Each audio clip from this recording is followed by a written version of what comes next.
things where like I have a vague idea, but I don't like to take the spotlight, especially when I'm still new to the group. So Do it. Take it. yep. If we go to Yo. Yo, right, if Oh, if Oh you my want to God. walk in and do like keg stands, go ahead and try it. I just don't know if Rose's mom will have it.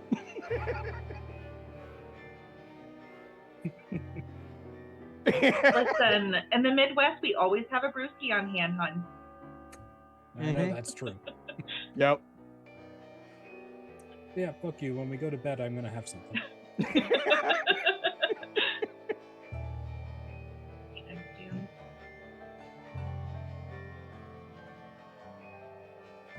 music is so fucking saccharine. Huh?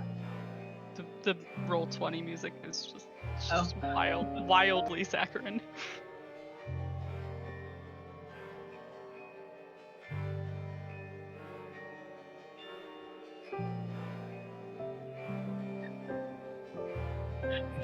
Just go with the pub music.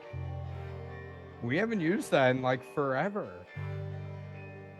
Rest in peace, Thunder Jugs. Yeah. Where are you guys, like, I'm sorry, I'm a complete noob at this. Where are you guys listening to the music? Roll20.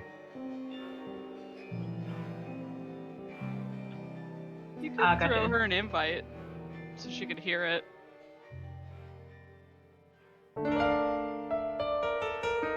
You go to the landing page for the campaign and get an invite link. But Nix, have you used Roll20 before? Do you have an account on it? An excellent question. Wait, no, you do. You made one for the VTM game. Oh, okay. Yes, that. I knew that. I remembered that. Mm-hmm. Clearly.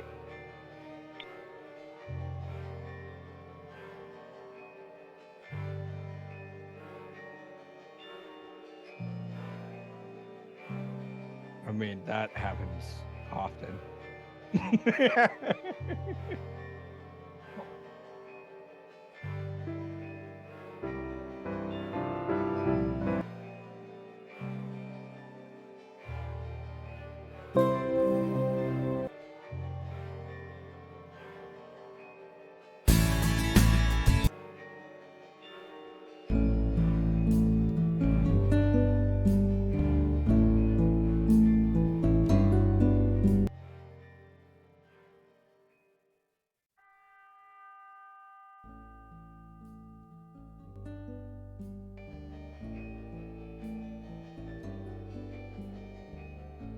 I don't hear it.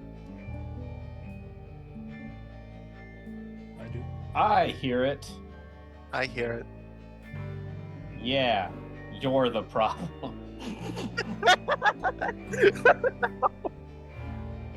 Oh man, we're so nice to each other. No, I still don't hear it. No more Sunday sessions, I guess. I am here for this chaos. Me too, guys.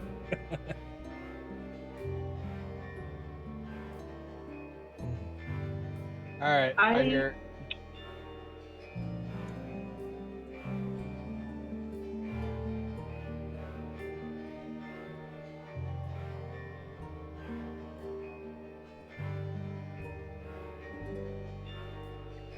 Sorry, I'm letting me log in and I can't remember what my username was.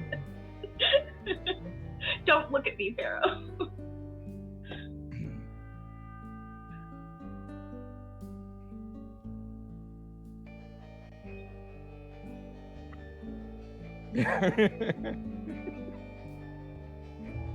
You know what? Just take it away. I don't want it anymore. This way I don't have to deal with it ever again. If you It's want, yours I could now. just put a YouTube link to this music somewhere. If you don't want to load up Roll20.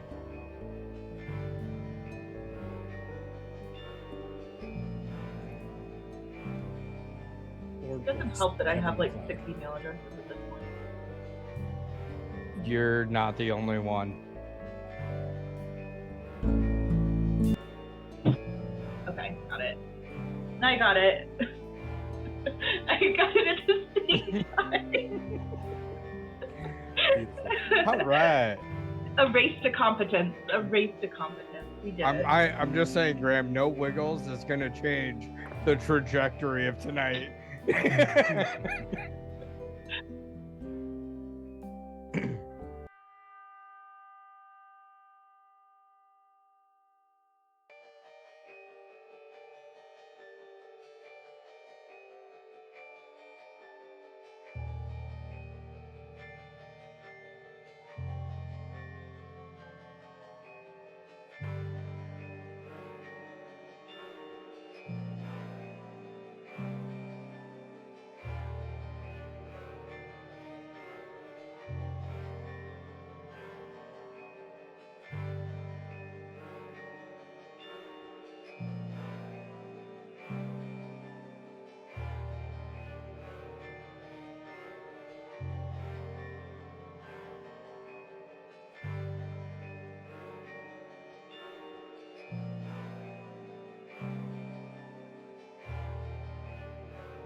Hello, everybody. It's been a while. I hope that, your Sunday is going well and you're having a fantastic day.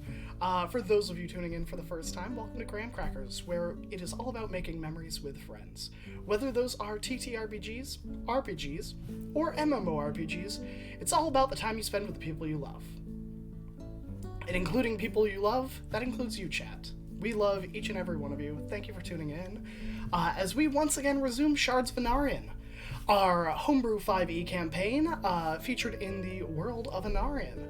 I am joined by some fantastic people today, including a wonderful guest who is making their first debut on the channel. If you would be so kind to, usually I ask 3 things of people, but introduce yourself to the channel, who you are and who you're playing, and, you'll be safe from anything else. Hi, I go by Nyx. I've got pretty extensive background in MMORPGs, limited in TTRPGs, so I'm really excited to give this a shot. Hi. And who are you playing, Nyx? Oh, I'm sorry, I'm playing Ragna. Oh, perfect. All right. Well, for the rest of you, you should know the drill by this point. I would like to know 3 things from my usual players. Who are they? Who are they playing? And, I always ask a question, but do you have a question you want answered today, Nyx, that you want the players to share about their characters? Oh, on the spot. I know. Ooh. Ooh, I am interested to see how they all interact in a Midwestern dwarven family setting.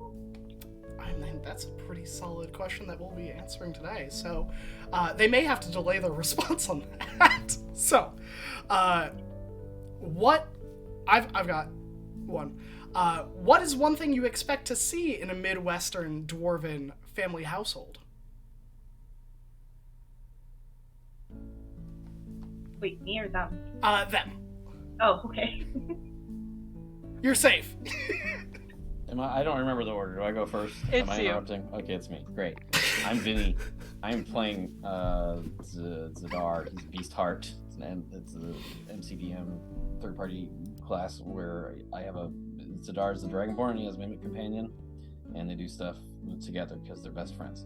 And what do I expect? I expect from a Dwarven Midwestern family the same thing I expect from any Midwestern family, and that's beer and really high fat content foods.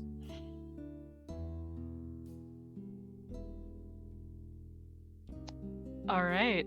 Hello, folks. I am Pharaoh again. I will be playing Sindra Starmain, unfortunately. A very angry Leanin Warlock Paladin. And what she expects in this household is disappointment and frustration. I'm Fox, or TTRPG Fox. I play Brodus. This is going to be my home. What you normally can find in a Midwestern Dwarven home is no conversation is safe from a stray comment from across the house. Hello, I am Izzy. I will be playing Zosh. And what I expect to see in a Midwestern Dwarven house, so much food. Just too much food to be reasonable.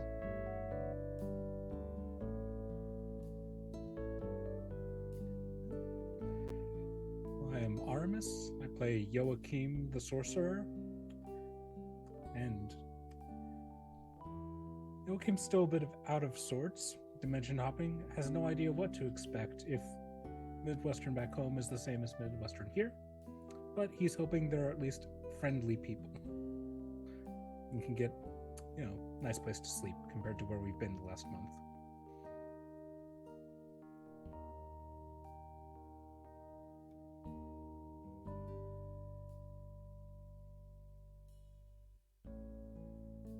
Back to you, Graham. Yes, back to me. I had trouble unmuting all three options.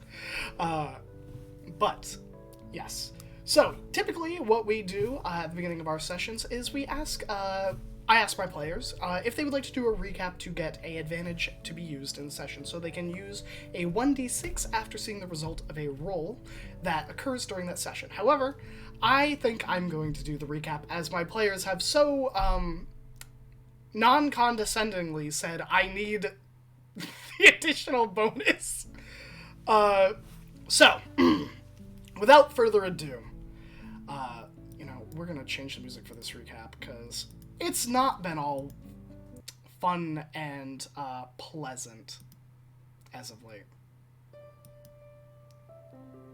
So, where last we left off, our party fled their world, a world askew and rife with war.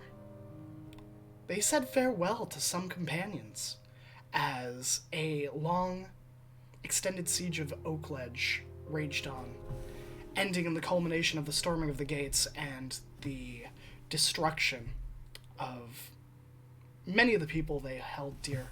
Brodus, a long, storied member of the party, decided to stay behind as the group delved into the world between worlds through a silver mirror. Unfortunately for Brodus, his story ended there, staying behind as his friends moved forward with their journey. Stepping between the world between worlds, the group met the entity, a creature beyond understanding and beyond gods, but not quite a god itself, which gave them some insights, for some, more questions than answers, and for all, a choice. To go to a world that had not yet been changed by some mysterious force that was altering the flow and blocking the vision of the entity on where the skeins of fate were being pulled. The party were Some a bit more trepidatious than others, but all chose to step through the mirror all the same, as they arrived about 3 days out of Oakledge on the King's Road in the High Forest. The adventurers began walking down the road, where they encountered something big moving through the forest itself. What turned to be a simple hydra turned into a bit more as a familiar yet strange dwarf came running into the combat to assist them. Brodus. But not Brodus. Not their Brodus, at least. And in the fight, there were several elves, all corrupted with this ichor-like substance, one of which was cured and healed by Joachim. However, as the fight ended, tensions were high. And like any good dwarf, Brodus invited them home for maybe a shower, maybe a warm plate of food, and maybe some ale. And our party ventured forth to the Silversmith Estate, where, as you all arrive, you see this sizable estate, all things considered. It's got a open barn kind of built out where, there's logs that have been cut into planks, and there's like a carpenter's table set about 40 feet from the main building. Behind the building is a modest garden, but the main building itself is this 2-story large structure, lit with the warm glow of lanterns alight in the setting evening light, as well as this bright red shingled roof. Inside there is a warm glow, and as the 2 twin brothers of Brodus had kind of set out ahead of the group to let Ma know that you were coming, they have kind of left a trail in their wake. You see their 2 axes have been like tossed onto the ground unceremoniously outside in the dirt walkway. It's like this nice little slabs of rock that have been kind of paved in about every foot leading up, and there's a white fence that's kind of got a little haphazard gate that's been left open for all of you leading in. And that's where we're going to pick up.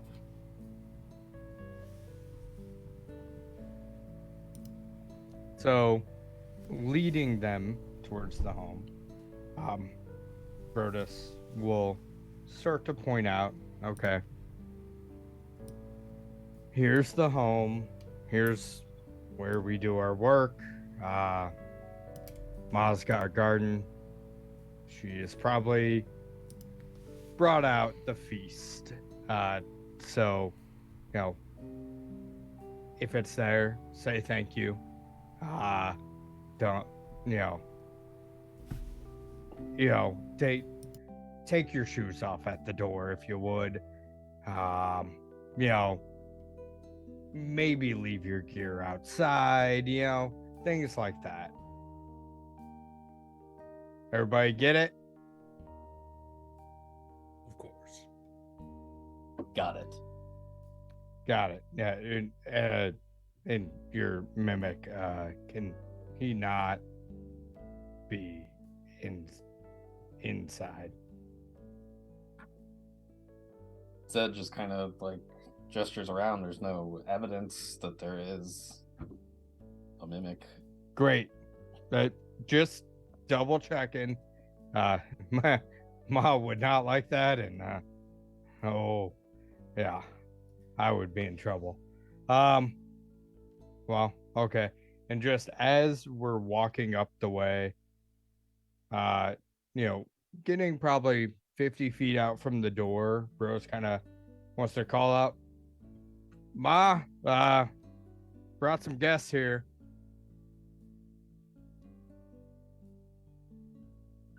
So on approach, just for a little more detail. You'd see timber frame home, stacked field stone chimney, settled comfortably on the edges. There's a welcoming tendril of wood smoke that curls up from the chimney, and Revna is standing on the porch sweeping. And at the call, she kind of shades her eyes and looks down the way, and recognizing her son, a wide smile on rosy cheeks bursts out, and she waves, beckoning everybody onward.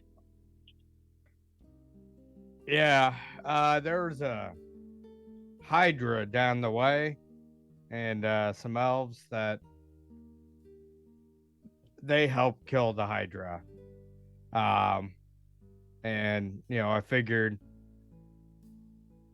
saving the logging area and our typical area where we're kind of sectioning off for work right now, they deserved a meal. Revna just kind of puts her hands on her hips and, all right, well, that's one less thing to worry about, right? Why don't you all come on in, take your shoes off, don't be tracking anything in. I've got a hot dish in the oven. That'll be up soon. Leave your stuff outside. There's not too much room for all that in here, but there's plenty of room for you. Thank you. Bros will just kind of, at the front door, kick his boots to the side, and then walk on in.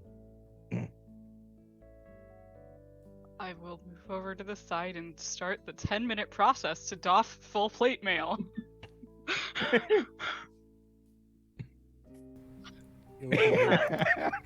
As everybody kind of piles in, Revna would call, Dad, Brodus is back. I'm coming. Finally decided to drag himself in. I mean, there was a Hydra. What did you expect? I expected you to know better. That's what I expected. All Yeah? right, leave it. Let him get settled. You go sit down. I'll bring you a glass of water. Or you want a brewski? Brewski. All right. And Revna kind of disappears through the kitchen out the back door, where there are stored bottles of ale that are just kind of stuck into a snowbank outside the back door in true northern fashion. The leftovers of spring.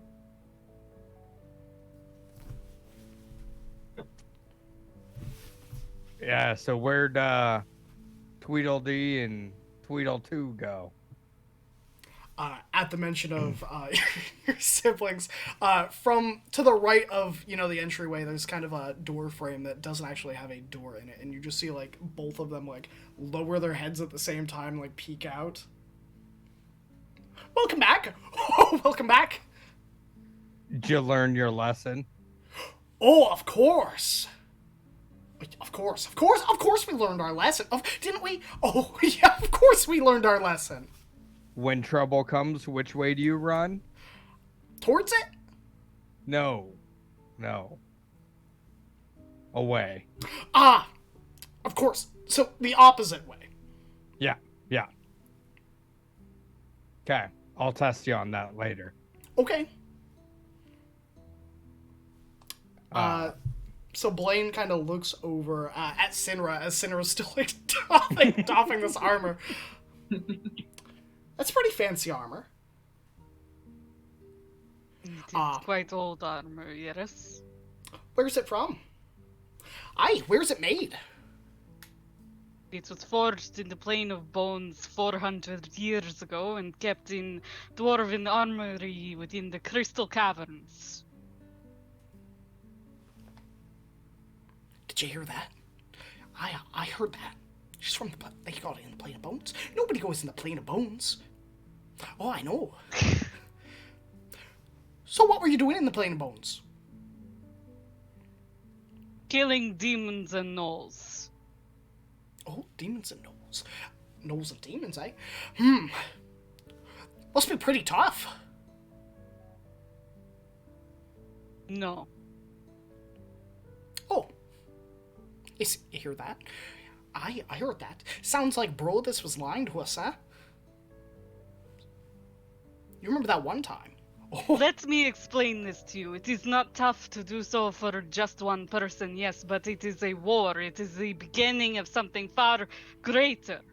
So if your brother is telling you not to run into danger, then take heed, unless you have an army at your back. No need to get upset. He was running I'm towards not the danger upset. too. I am not At upset. this point, I just Ravna sound like this. comes back in and she's like, all right. It sounds like everybody's getting a little bit hungry. So how about you boys go and wash up? The rest of you find somewhere comfortable. There's blankets in the corner and on the backs of the couches and on the ladder in the corner and in that basket over there. So if you need anything, it's there.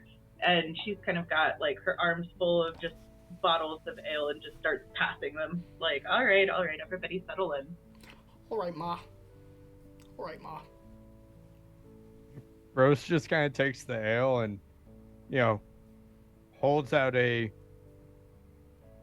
half cheers to Sinra and just is like, so first you want to kill me, now you agree with me. I did not say I wanted to kill you. I said you were dead. Which is categorically what happened.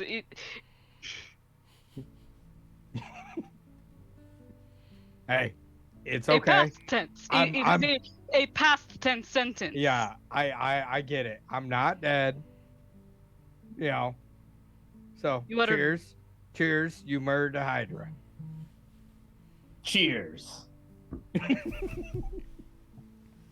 Is it murder if Hydra is not particularly sentient? It's you get what I meant. Kill, murder, I eliminated the threat to you and your people. Yeah, yes. As I expect you would have done the same. Yeah. Ma, you should have seen. This one over here was throwing fireballs. Oh my goodness, we don't see much of that out here. Yeah. Nope. I suspect that is for the best. Well, yeah, Oh. because it's trees. Well, all the trees, it would be bad for business and would put a bit of difficulty on things, but we'd get our way through it. We always do. We sort things out. Thank you also for opening your home to all of us. I'm sure it's a bit strange having these people you do not know in your home. Oh, we certainly don't get many out this way, but I'm not going to complain. It's nice to have people passing through and a little bit more to the evening than just Dad grumbling in the corner, so. Yeah.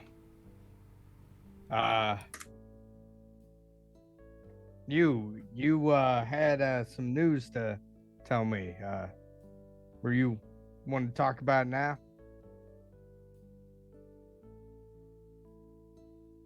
Let's not. Let's eat first, No? I think. Oh, all right.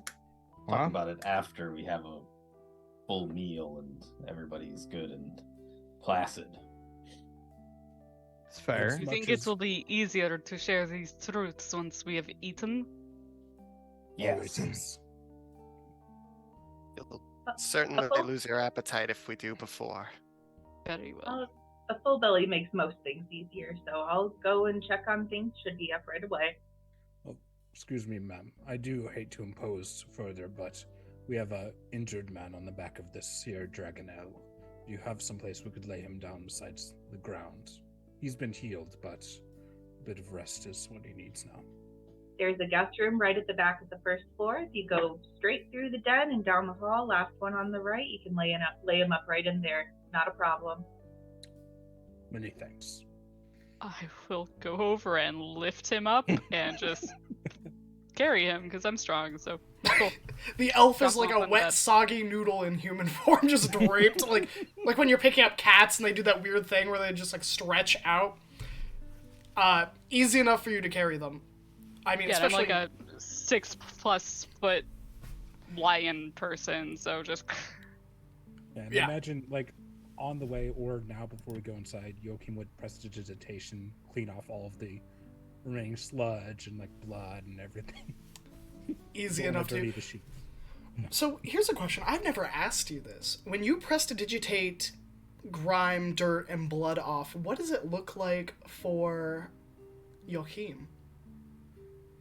I think that is still just instinctual. It's just like this kind of radiant light that just kind of flows over whatever it is, and either pushes the grime away or burns it away, depending on what it is. All right. You quickly make the individual presentable. I mean, they still look like shit, but that's from, potentially days of not sleeping.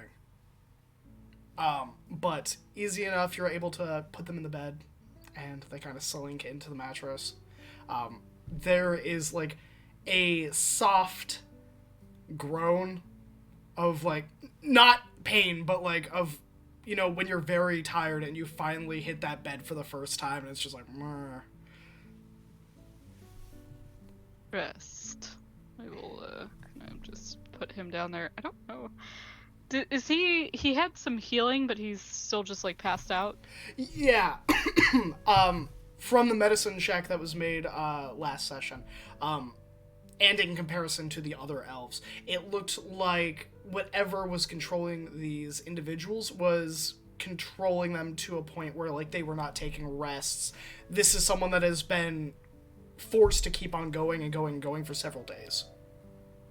And based on some of the other elves, controls them after they expire. Or after they pass away. Do I get the sense that pushing a lay on hands into him would cure anything remaining? I would say that using lay on hands would definitely ease any of the wounds they gained during the fight. Okay, but it's not like a disease or a no. poison. It would function mechanically more like exhaustion. So, like a greater restoration may be able to remove that, but right now, rest is going to make up the difference over the next few days. Or, hours. I'll push 10 hit points into him just for the hell of it. Easy enough. As you do that and your hands kind of make contact with them, you feel that healing glow kind of push in through your paws and into them. Some of the bruising that they had acquired kind of becomes a healthier color. It's still that pale white of their skin, but it is a more normalized look. And you get the sense that they will rest a little bit easier. And I'd say Zed would have went up with them because he still is, has a medicine bag and stuff. He sees that there's nothing else to be done right now, but he will leave his doctor's bag just up there, just in case later we need to do stuff. But actually, the doctor's bag is his mimic, and he'll tell his mimic Bethari that if this guy tries to leave, don't let him leave. Please don't eat the man I just took 22 points of damage to save. Easy enough to do. The little side handle bag of your doctor's bag, like, as you issue that order, like, unfurls and does, like, a little thumbs up and then, like, attaches back. Be cool, man. You're blowing your cover already. Get over it. Downstairs, Argo, the dad at this point, has kind of I like to think he might have, like, a very cozy chair that he likes to sit in, like, in the main living room. And he's kind of sat in there. Blaine and Dane have, at this point, are still washing their hands out back at the spigot near the garden. But you just hear out from the living room, "Now, where's the rest? Where are you all from?"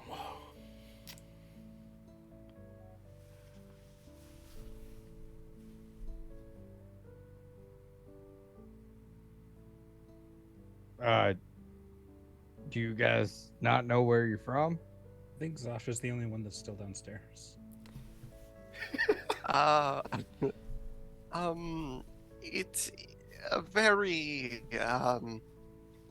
far away land. It is a So not the kingdom of Anduin, though.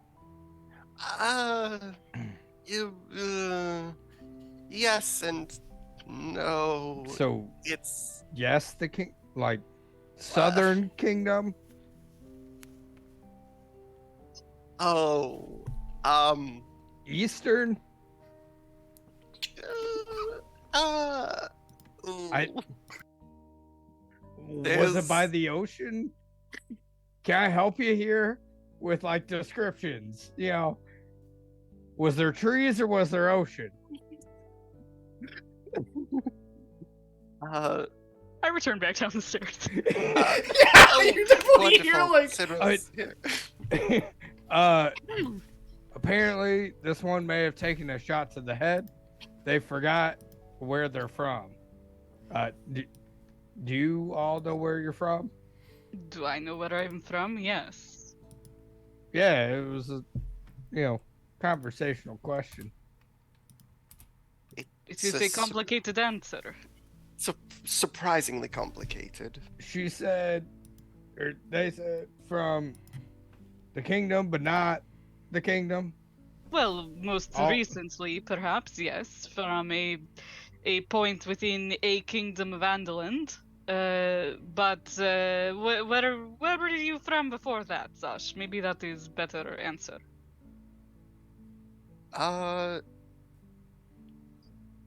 I traveled around a bit to. I don't believe I like to call any one particular place my home. So, like, did you travel around, like, the Assyrian Empire, or like, you know,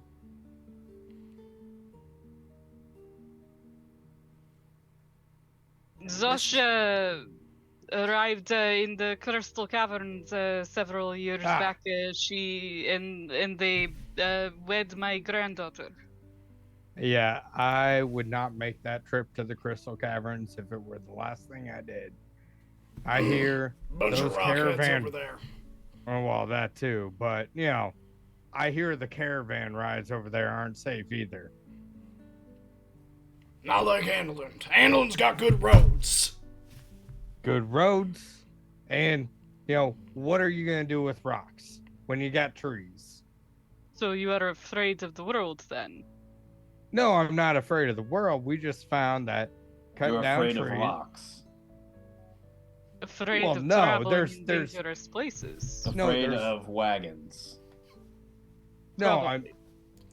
Horses. You don't like horses. That's what you're. we just trying to heard say. bad things about the trip to get to the Crystal Caverns. I mean, ain't nobody traveling through the Plain of Bones these days.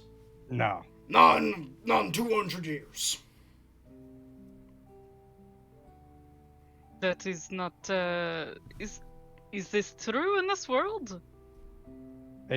in the world, no one's really traveling there. Remember a few years back, got hired a few times with my group to escort some merchants, but weren't many. Aye, and I've traveled along with caravans through the Plain of Bones. You are saying this is not a thing that happens here. Well, it Happens happens, but it's a sometimes. death wish. Just Yeah. not a lot. I mean, you gotta have a rock for a head to think you're Yeah. gonna make headway through there. Yeah. So Zidar and Joaquim and myself, who have all traveled through this place, we are all each individually miraculous. Apparently. I mean, obviously. I mean, you If killed you- a Hydra, so I mean, you might be a little bit more capable than your average caravan, would be my guess.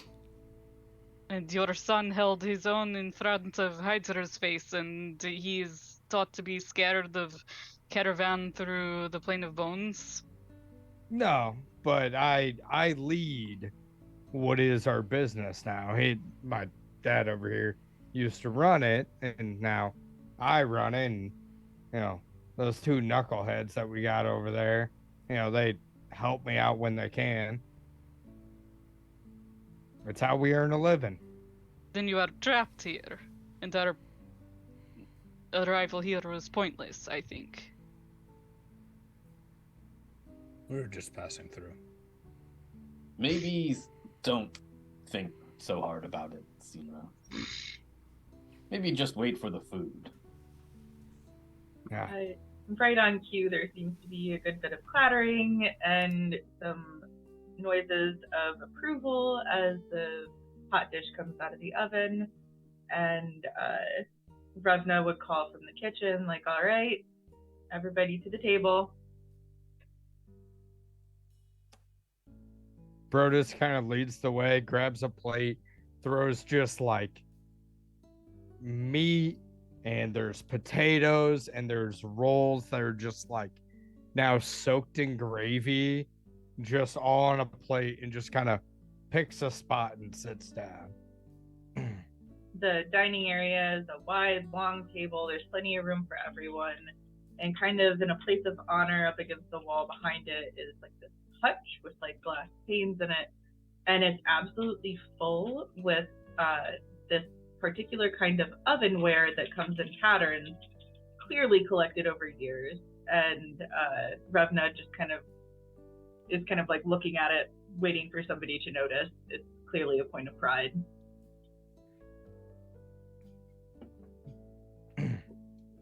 Blaine and Dane both sit on the far side opposite of Brodus, and their dad kind of sits at the end of the table. Joachim, seems oddly at home in this atmosphere and also piles his plate high, turns, and as he's going to his chair, looks at the cabinet. Wow. Ma'am, I must say, rather incredible. I know my parents would be jealous as hell. And Revna's grin just grows wide, her rosy cheeks flush. She's like, you wouldn't believe how many antique stores in the big city I have had to go through in order to find, this one with the stars on it, very rare, worth more silver than you would think, got it for a steal. They didn't know what they had. And she seems completely liable to go on at length about this cookware if people let her.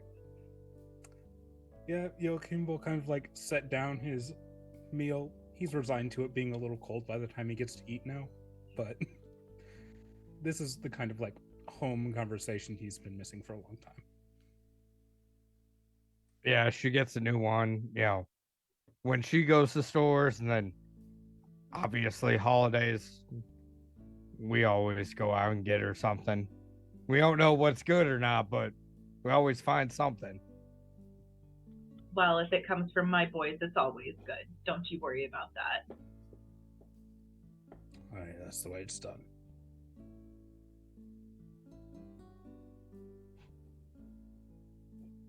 Blaine and Dane, at this point, kind of direct their attention to Zadar.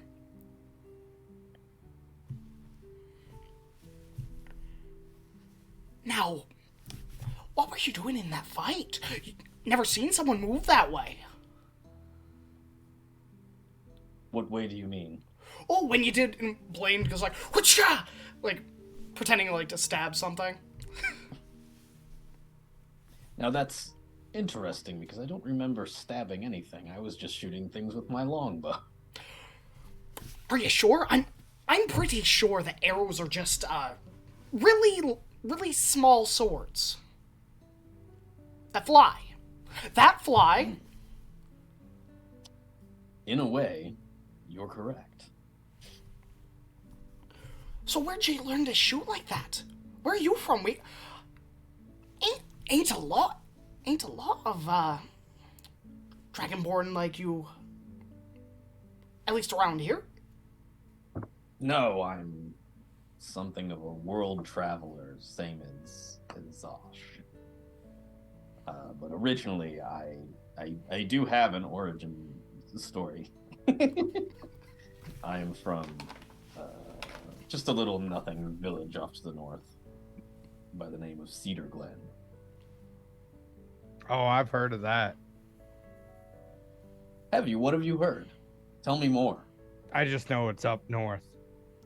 That's it. You've Yeah, heard that name before. When talking, when we go sell our goods to Oak Ledge, we've heard from some people, and sometimes when I hear cities I don't know, I go, "Where's that in relation?" It's up north. So all you know about this place is the name and the direction that it's in, which are the two things that I just said, coincidentally.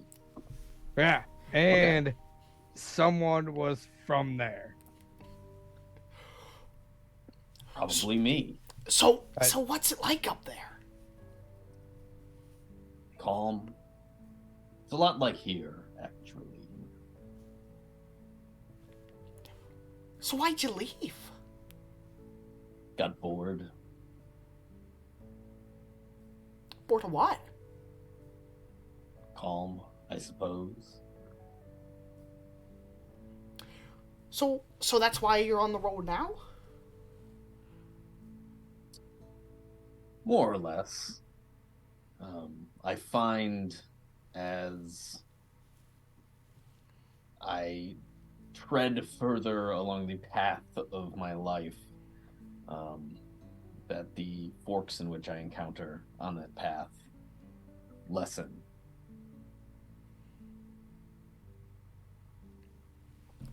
Which is to say that I feel I have less choices now in the direction that my life takes, but I don't know that that's necessarily a bad or a good thing. It's just the way that it is.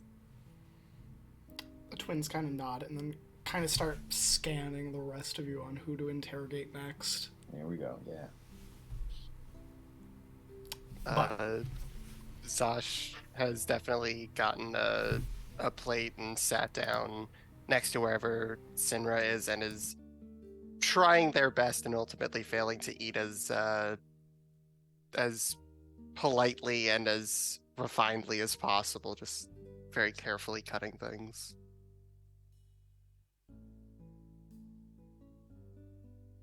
Yeah, or you can just, scoop a whole bunch. I prefer this if it's all right. Yeah, no, that's fine. Just want to make sure you're enjoying your food. It's quite lovely, thank you. Revna looks pleased by that comment.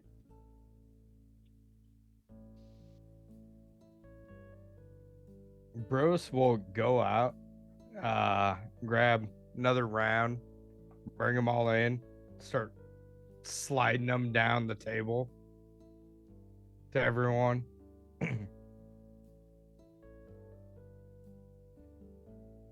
Joachim will just eat whatever is placed in front of him. Even if he's full, he knows better than not to eat what is placed in front of him at a Midwestern dinner. Yeah, as time goes on and Revna notices plates emptying, she'll just not even ask, just gonna get up and start ladling out seconds and thirds, if possible. And if not, pushed away bodily. Sinra will likely eat a over-large chunk of meat, if possible. Just like a...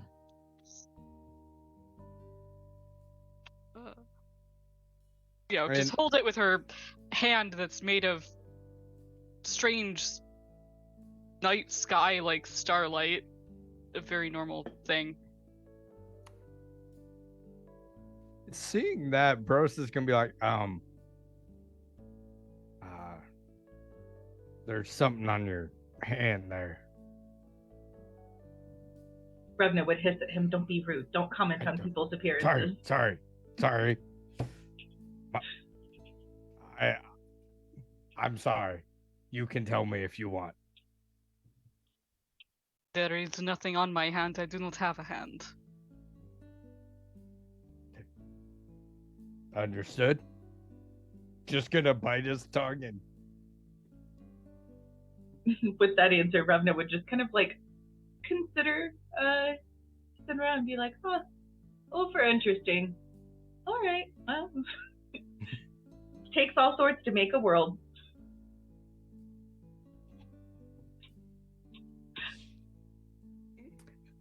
And as the dinner starts to wane, I've had my fair share of like 3-4 plates. Bruce is gonna kind of look down at Zadar and go, well, is this an ale conversation or is this a liquor conversation?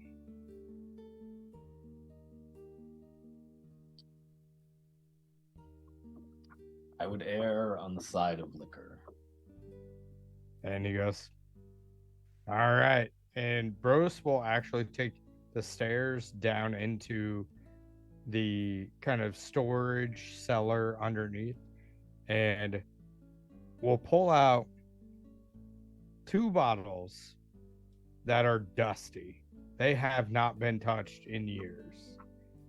But just understanding, if he is saying it is on the side of liquor, it probably needs something strong. And brings him back. Kind of passes out empty glasses, sets the 2 bottles down the middle uncorked, and goes, okay. While he was gone, Revna would have gotten up, started bustling around, picking things up, prodding people to eat enough, and making sure that everybody has what they need, and surreptitiously snagging one of those ales for herself and cracking it with the expertise of long years of practice, and then starts on the dishes.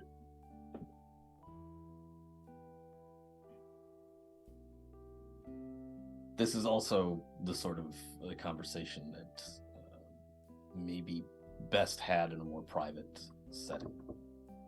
Though I'm not going to purposefully exclude anybody. If everybody else wants to listen, then that's... Hearing that, Brodus does not say anything about his mom. He just goes, Blaine, Dane, beat it. The 2 skedaddle, for better words, is they have heard this tone before. And they know what it entails to not comply. And they just are like, oh, Ma, we'll take some of the dishes out and feed the chickens back there, yeah? And just like grab a few leftover plates and start hustling out the door. And now with her hands empty, Revna is like, and now I have nothing to do. The mother things are done. I heard that you want privacy. I'm going to let you kids have it. If you need me, I'll be out, in the garden, making sure that the rabbits haven't laid too much waste to what I've got going on back there.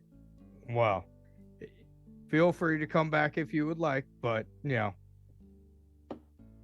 if you need to take care of the rabbits, take care of the rabbits. Thank you so much for the fine meal, ma'am. Oh, of course. You lot come back anytime, all right? And as she leaves the room, Brodus is going to pour himself a glass and then sit back in his chair and put his feet on the edge of the table. And she would, not even seeing it, but she would just turn and give him that mom death stare. And his feet just slowly slide off. Mm-hmm. She would just give a single nod and then continue out into the garden. It's got extra sense, like you touched the thermostat, All right.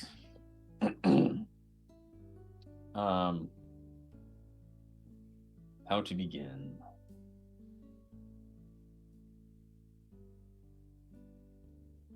I know that many of the things that Sinra has been saying to you are confusing, threatening, maybe, when taken in an incorrect context.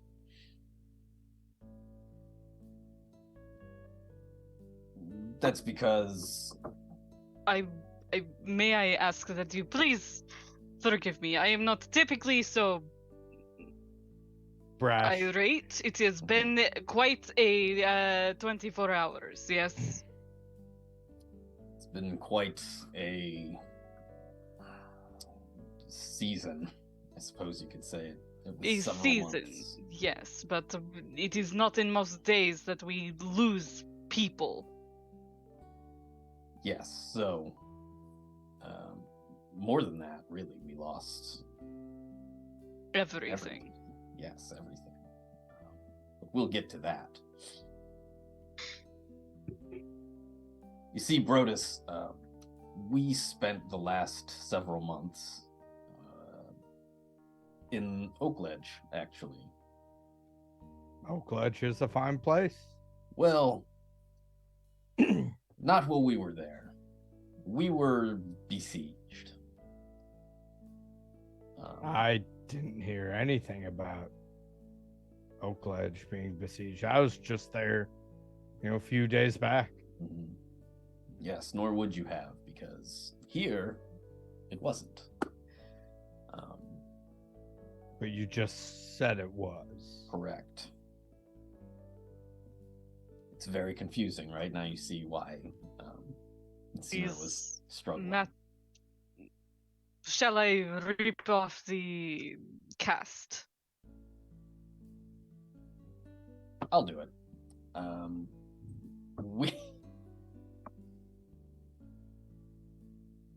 So it turns out, actually, that there are many, some might say infinite,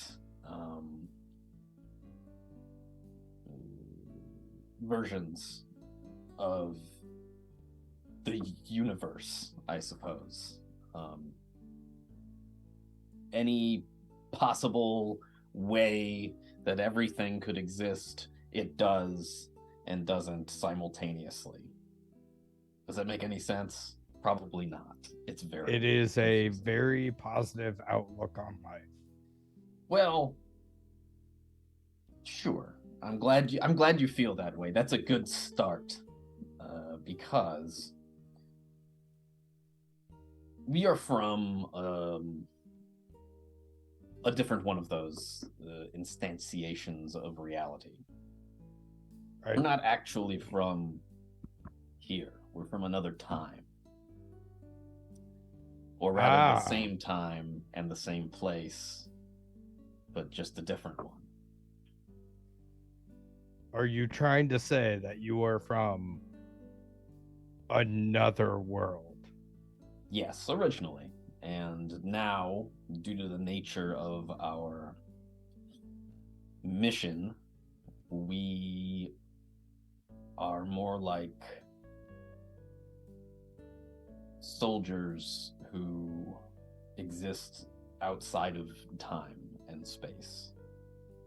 We stand at the edge of time. To prevent the collapse of this world as what happened to our last. Brutus, upon hearing this, is just gonna laugh me off. That is, if you didn't want to tell me what you guys were doing here, like, that's fine. You didn't have to make up the story. Well, we were always going to tell you, I think. I don't know that there was a choice in the matter. Because you are also one of the soldiers who stands at the edge of time. So, hold on. If I get this correct, you came from a different world to this world. Yeah. Where there's another version of everything. Yes. So what happened to the other version of you?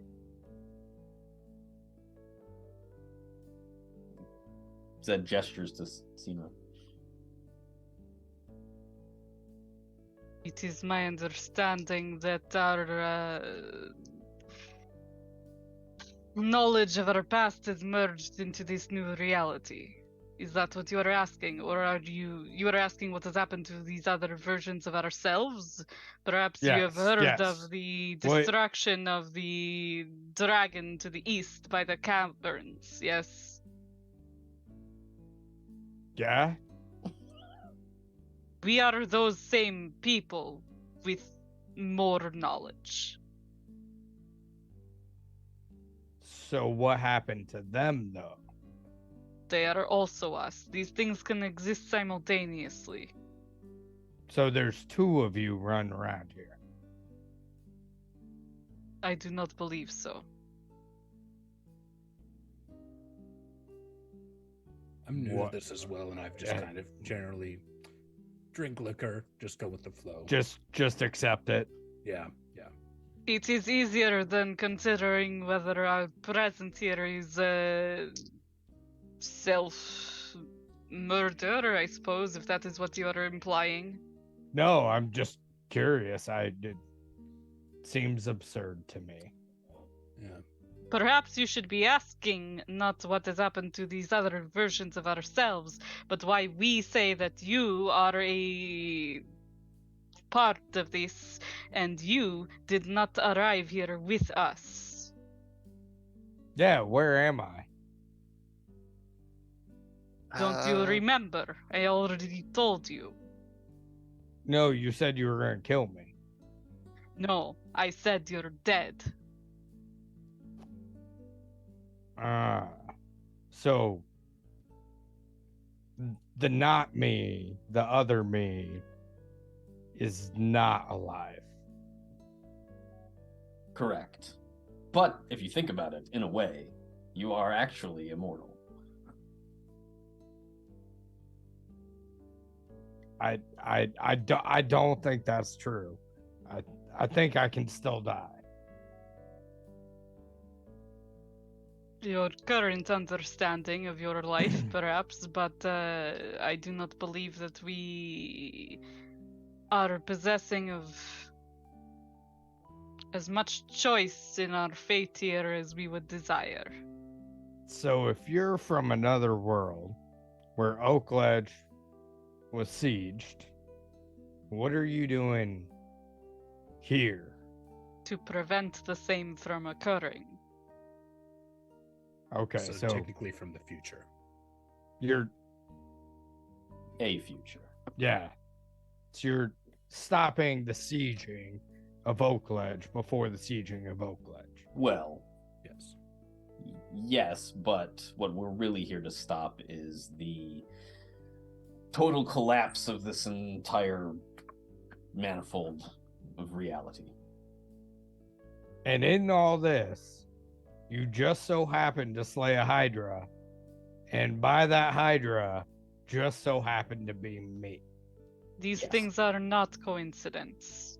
We are placed here for a reason by a cosmic entity with investment in this situation. Okay, so you're looking, since you don't have a me, you're looking to hire a me. If you want to stay here and chop trees and be useless in the internal war, that is your decision, and then we shall fail here and attempt again, I suppose, in a new life. At this point, Revna hears raised voices from out in the garden. She comes and kind of pokes her head in, and she's like, "Oh, seems like some folks didn't get enough to eat. Would anybody like some ice cream?" Essentially, they're saying the world's gonna end unless I go with them. Well, I'll have to think on that, but I would say that no other situation would call for ice cream more. Maybe to help you think through it, and me as well. And she just kind of wanders into the kitchen. Like, Jesus, what did I just wander into?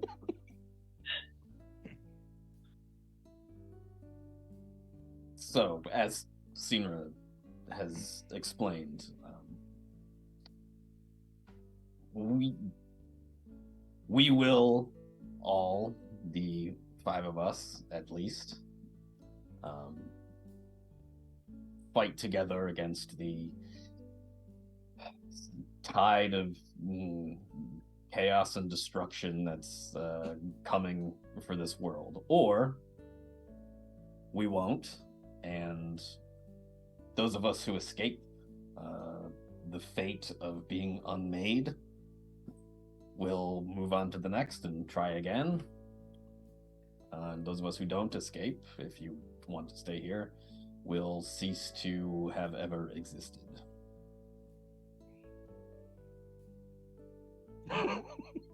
From the kitchen, Revna just kind of goes, like, looks into the dining area, like, And there will be no ice cream for anybody at that point. No. We still do want ice cream, Ma, please.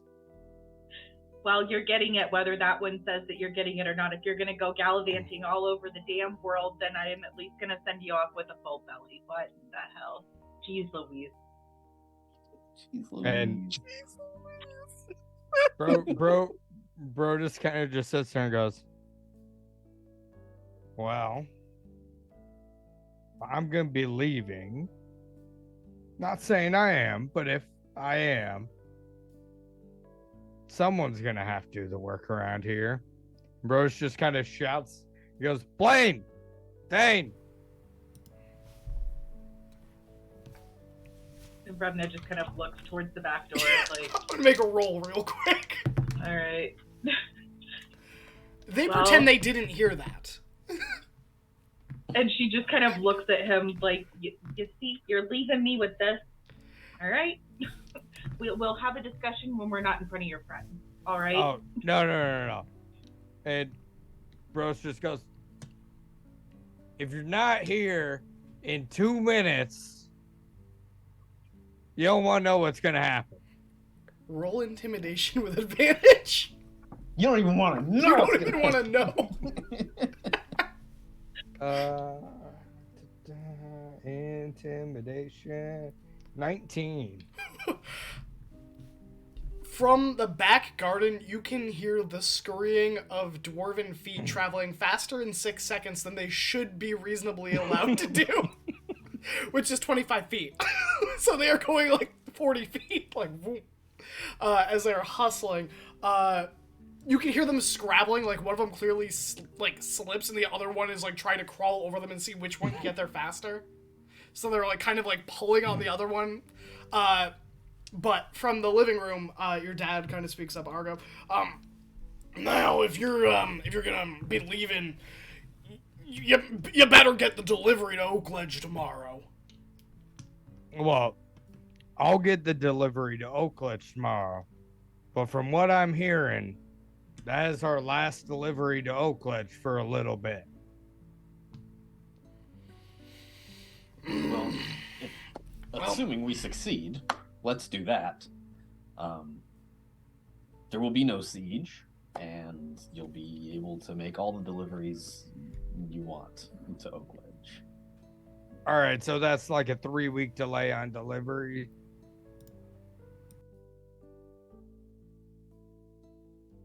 I suppose that would be up Perhaps. to your brothers. At this point, they like drag themselves in, covered in like stakes branches. You cold? And then Rev Yeah, I can't believe I'm saying this, but I may be going away for a little bit, just a little. But that means while I'm gone, you guys have to do all the logging, cutting it all into boards, and wait about a month, and then resume deliveries to Oakledge. Dibs on his room. You cannot have my room. Well, if you're not here, who's going to stop them? Ma. And don't you go instigating whatever your name is over there. There's no ice cream for you. And you boys, if you get any closer to that Dwarvex cabinet, I swear for God, I will come for both of you. Okay, Ma. Mhm. Okay, so 3 weeks. We own this now. We're in charge. 3 weeks ish. If I don't come back in 3 weeks, Then we get your room. sure. If I don't come back in 3 weeks, keep the business going. Okay, we can do that. And any questions, run by Dad. And Okay. when you see trouble, which way do you run?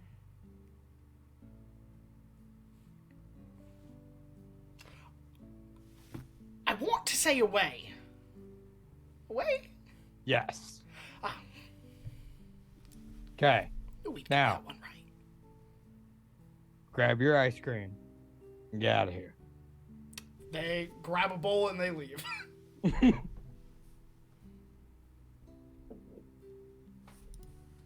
Good. So? So you've been convinced. You've got me for, we'll say, 3 weeks.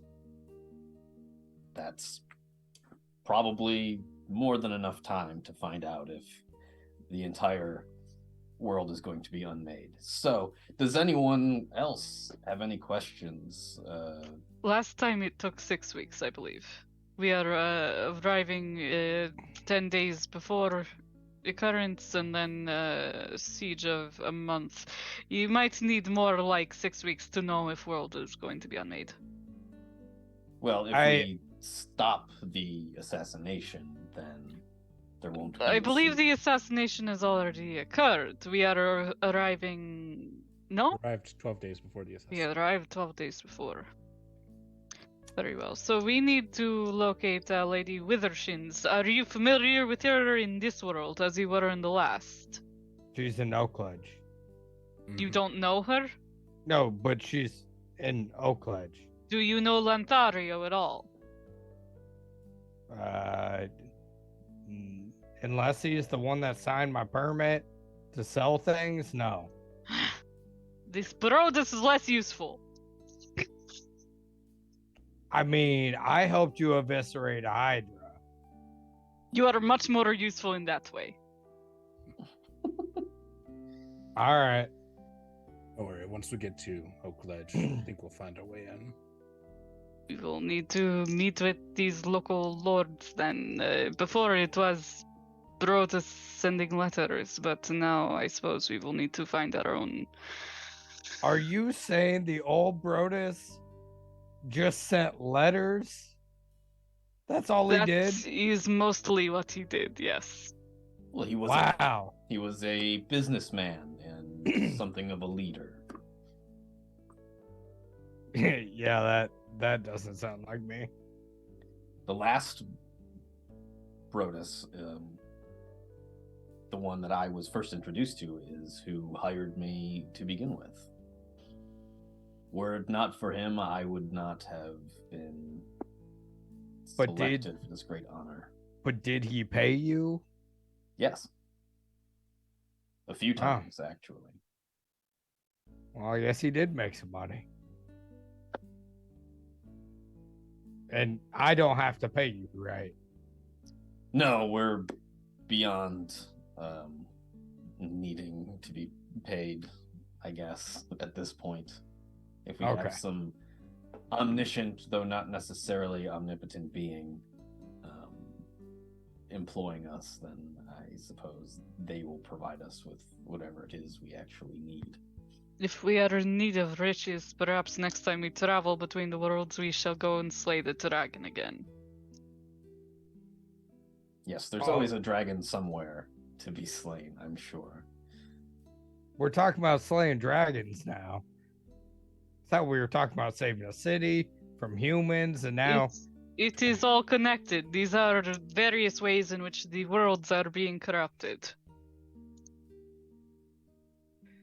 Okay, and he's just gonna refill his glass and throw it all back in one go. Yes, you see dragons hoard wealth, and then it doesn't get reinvested into the economy. So what we need to do is redistribute. I don't care about business talk. Joachim also refills his liquor. That is not business talk. It is the currency of social class. Do you not? Is this what Brodus taught you? No, it is what I learned in my youth. It is important to understand the needs of your constituents. All right, well, you know, that's over my head.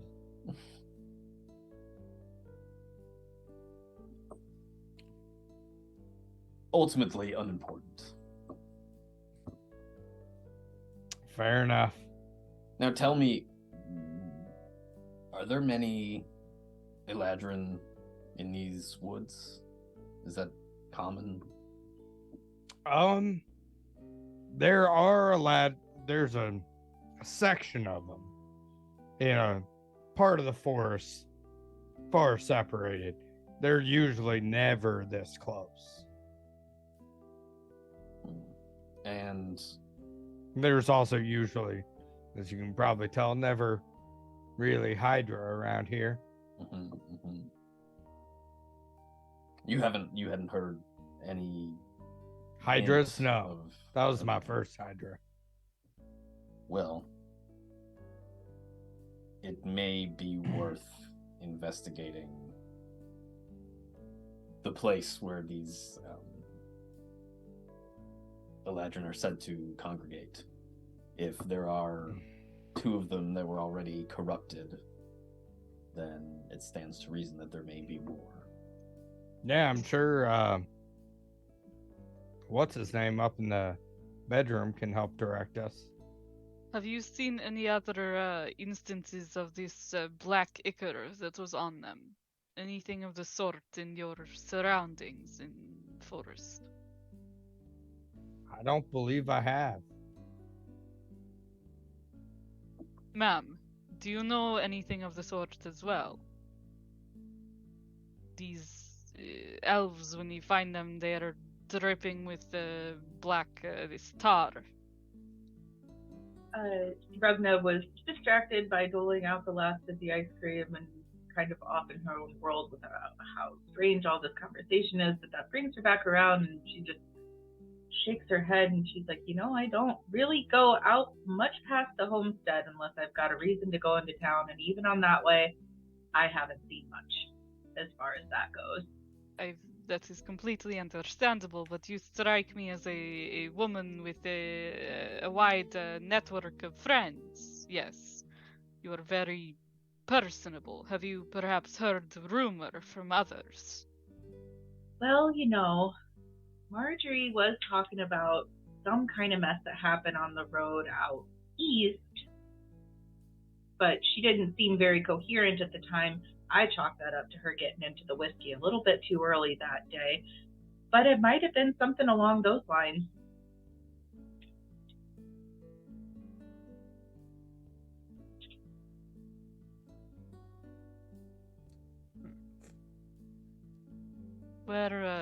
Where would this Marjorie and her place to the east, how far would this travel be from here? Oh, I'd say about a day's walk at the very most, if you're taking it slow and leisurely and enjoying the sunshine. And she kind of starts to go off into her own world. The ale might be starting to get to her as well.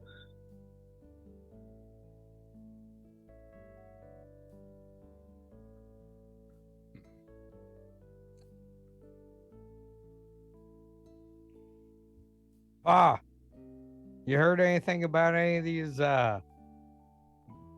elves with drippy black goo?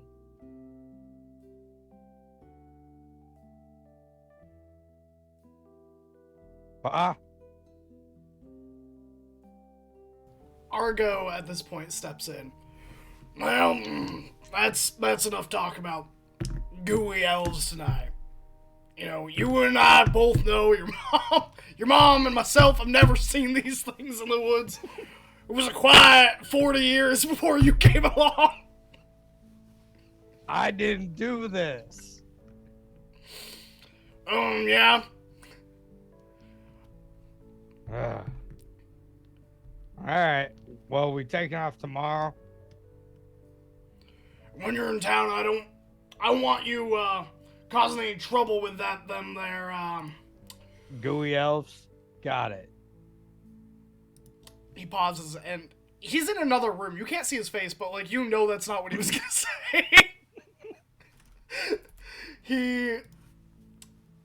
There's, a incomprehensible grumble that kind of rolls out from his throat. He goes, "Now, I don't want to hear that you've been causing trouble for that Thorn family or being around there much. I know you like to dally around there." We sell directly to that Thorn family. You understand that? Yeah? So I'm gonna have to talk to them. You understand that? Good business deal is you walk in, you give the goods, they give you the gold, and you get out. You gotta create a relationship there. Been dealing with them for 20 years. There's already a relationship. Well, I don't have that relationship status. Revenant just kind of interrupts and's like, "Oh, Argos, leave the boy alone. He's doing his best." This Stone And family a gonna- problem to you and your business. No. They're great. They're great. Dad's a little hard. The daughter's pretty nice, but it's fine. We'll get the delivery done, and we'll get the gold, and then I'm gonna be gone for like 3 to whatever weeks they said.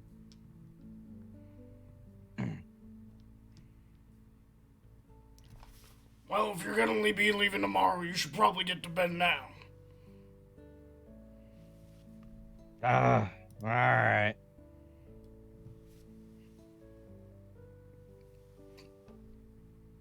And Bruce is just gonna fill one last time, throw it back again, and he's gonna be like, y'all can benches, chairs, floor. There's a whole shed out back if you would rather lay there. Whatever. Like, there's a couple guest rooms. And I'm going to be just upstairs, and we'll meet back down in the morning. Sounds and great. would just kind of bustle around in the background and pulling blankets out of every corner possible, making sure that everybody's comfy as they prepare to settle down, just so that everything's like within reach without having to think about it.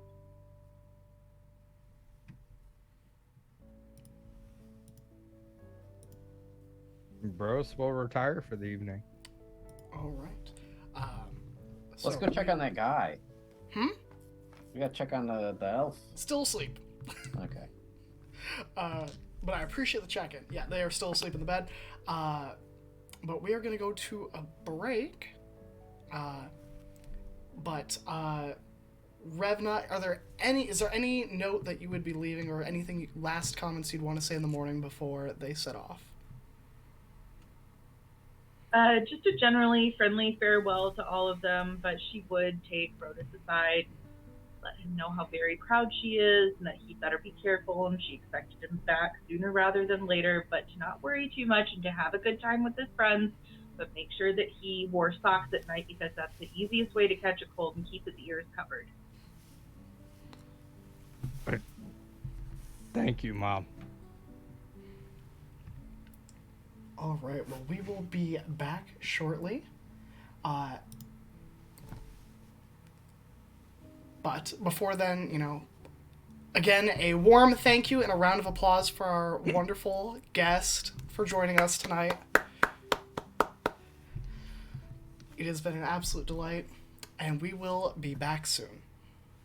Thank you for having me. It was fun. We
And we're back. I hope you didn't miss us too much, but we have returned. We're hydrated. We're ready to go.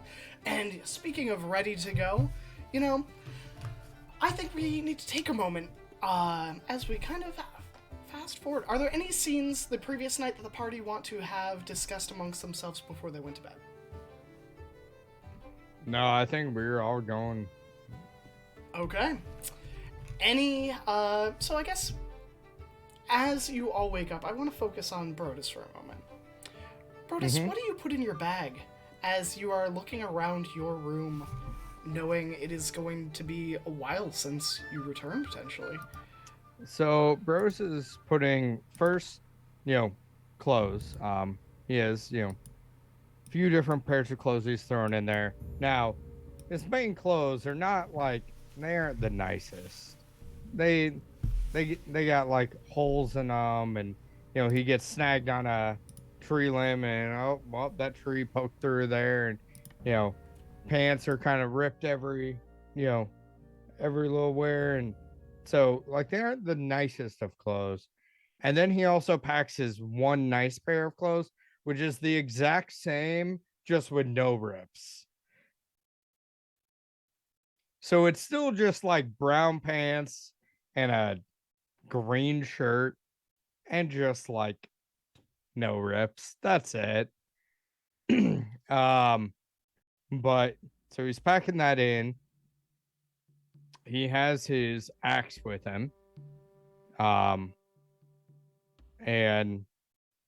the party has yet to find out more about the axe. But it is his one heirloom that has been passed down through the family, and it's his now. And then he packs a couple extra pairs of socks, extra stocking, because he doesn't want to defy mom. You got to keep the ears and the toes warm. You got to do it. And then throws one cloak in just for if it gets cold at night, you can throw a cloak in there, but pretty basic. And then throws in simple carpentry tools, things that you would have: hammers, nails, chisels, etc. And then his mom obviously fills the other 3/4 full of food in case I go hungry. You can all mark 4 days rations on your inventory sheet. Yeah.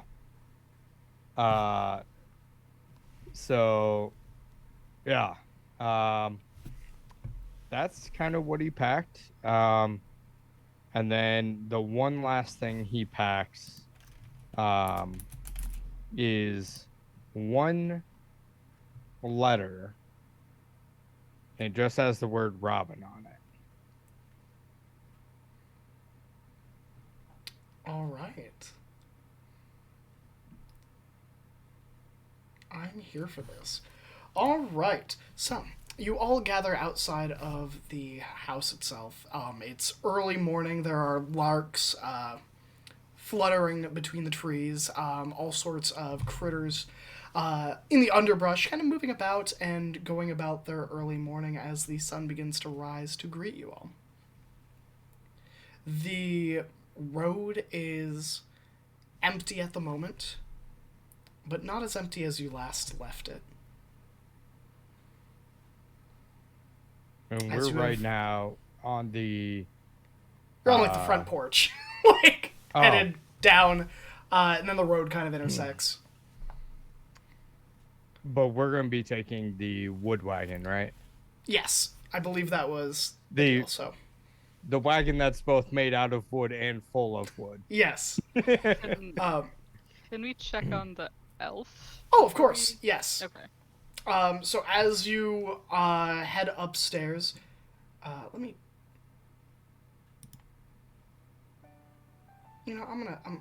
Ugh. I love that music, but it's not good enough. as you head upstairs into the bedroom, the elf is lying. They are sitting up with their back to the headboard of the bed itself. Who is going to check up? Just so I know how many of you. If all of you. Yes. Joachim absolutely will. Alright, so Sinra, Joachim, and Zadar? Mhm. Okay. The three of you head upstairs. He is resting. The doctor's bag has been set on like a little bedside table. It does not appear to have moved, Zadar, from where you put it. The elf looks at all of you as you enter. Their eyes have a little bit more color to them today. Their skin is a little bit more flushed than that pallid white it had been the previous night. And they look at all of you. It looks like at some point in the night, a glass of water had been brought up and been drank by the individual.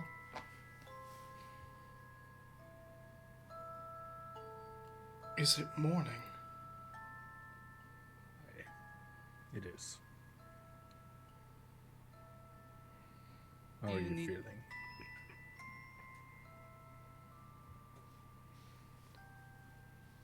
I heard you're headed out.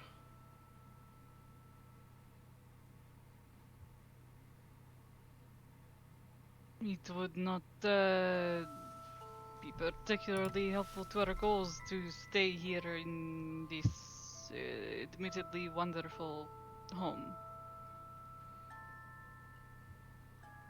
And are you not far from your own home as well, friend?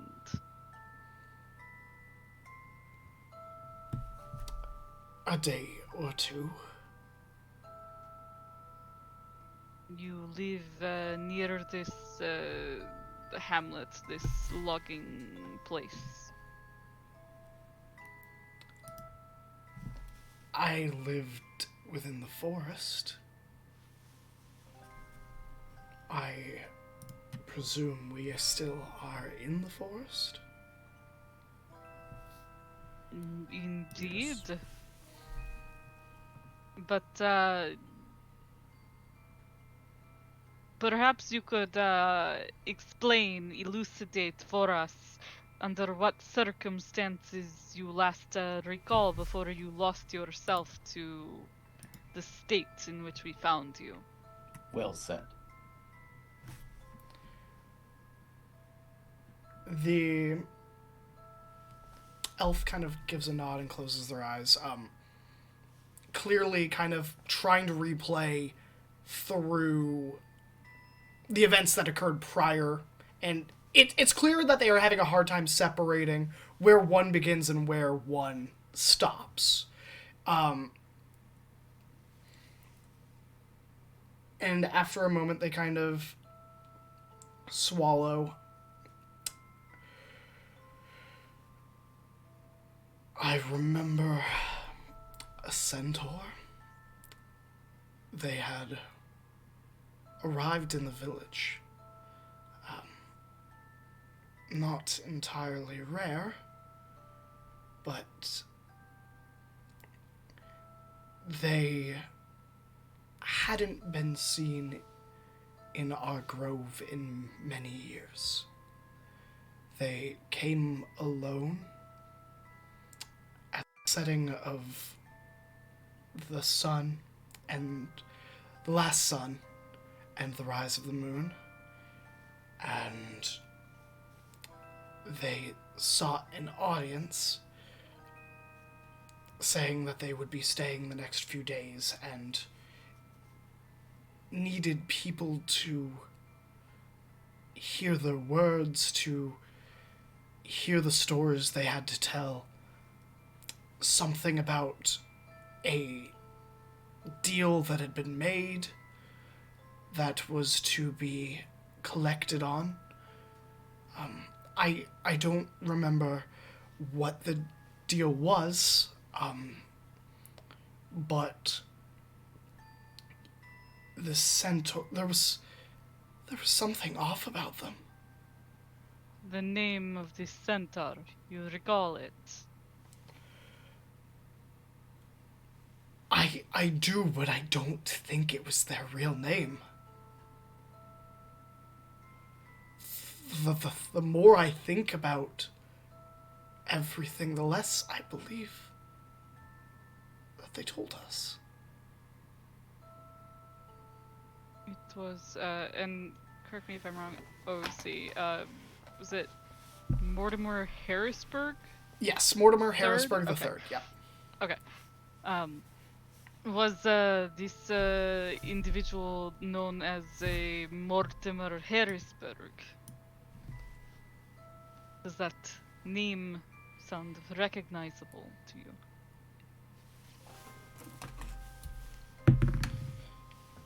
Yes, that was the name they told us.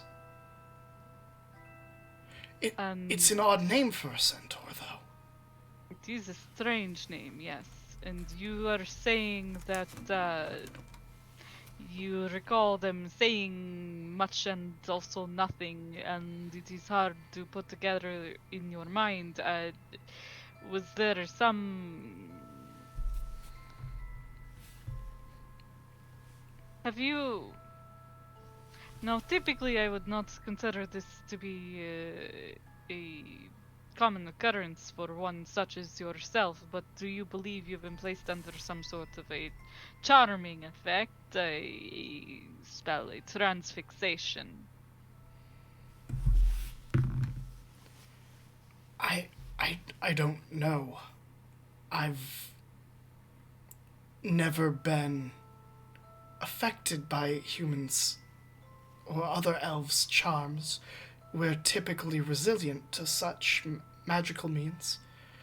The last thing I remember is we were lining up to go into a tent.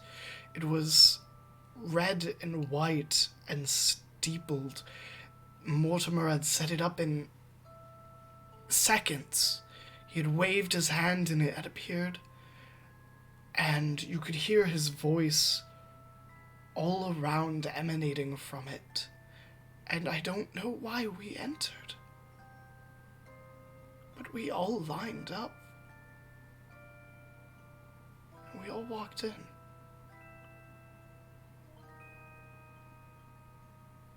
Some form of control, yes. Then this was a knowing thing he did, perhaps? Did you notice any indication of this black ichor on the centaur himself? No. He was clean cut. I don't... Roll a... Actually, I'm going to leave this up to you. So, I'm going to call this a heroic moment. This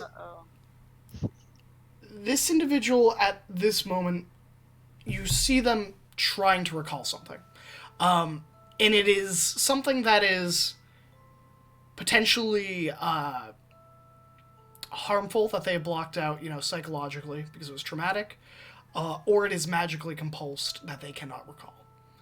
And they may be willing to be convinced to confront that memory, but if doing so, it will either have risk to them, or it may have magical ramifications. So, on a success, you will get some information that may give you further understanding of what has occurred.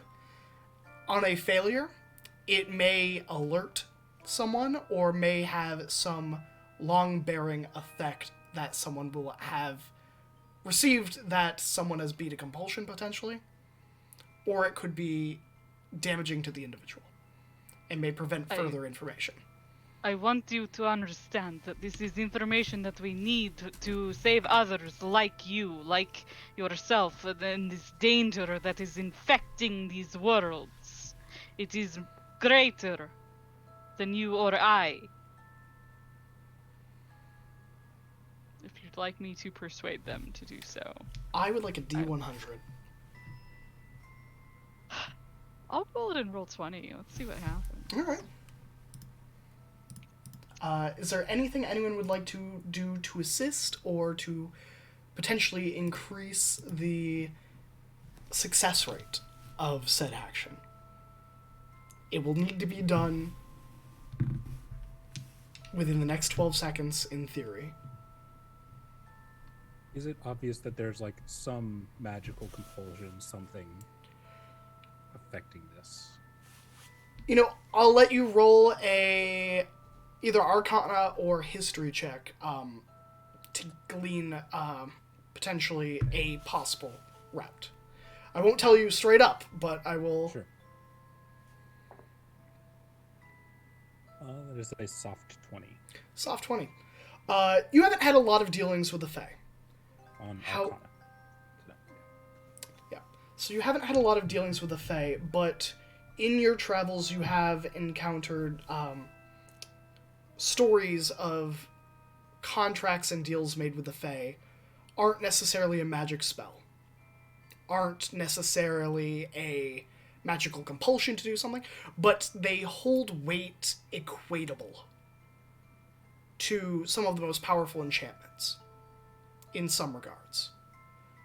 Breaking a deal can have negative consequences, but it doesn't always necessarily fall in the realm of, you know, a dispel magic or a counter spell. Gotcha. It's more of a Faustian deal. Mhm. I would like to, if I could, drop a zone of truth. Sure. Obviously, this does not force them to tell the truth. Correct. But it would at least. And it would be what they believe to be the truth. Mhm. Correct. In which case, if they were, if they had blocked it out or come up with alternate memories, they would speak to the alternate memories. Correct. In most scenarios. Or would it capture what actually It happened? I don't know. cannot deliberately lie. That is Okay. the wording. So they aren't deliberately lying, but Mhm. I mean, there's a saving throw if they want to roll against that. But I don't think they will. I think that this is someone that wants to share that information. It's not so much convincing them; it is giving them the strength to push past something. Roll that D100. Before Oh. that, in the 12 seconds, Joachim does have something tangible to do.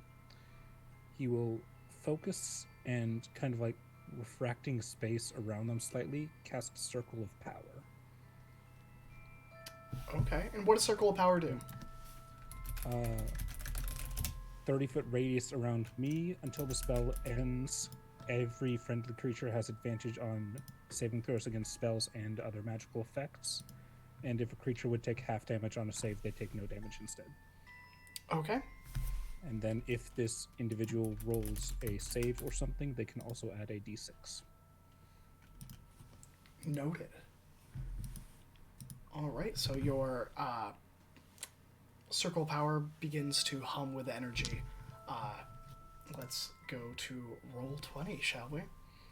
Unless, Zedar, there's something that you would like to do to assist. I'm just gonna stare at them and try to, I don't know, like, just read their expression, read their intent, see if anything's, you know, try and get a read on how they're feeling, what's gonna happen before it happens. You know what I mean? Like, I'm trying to be insightful.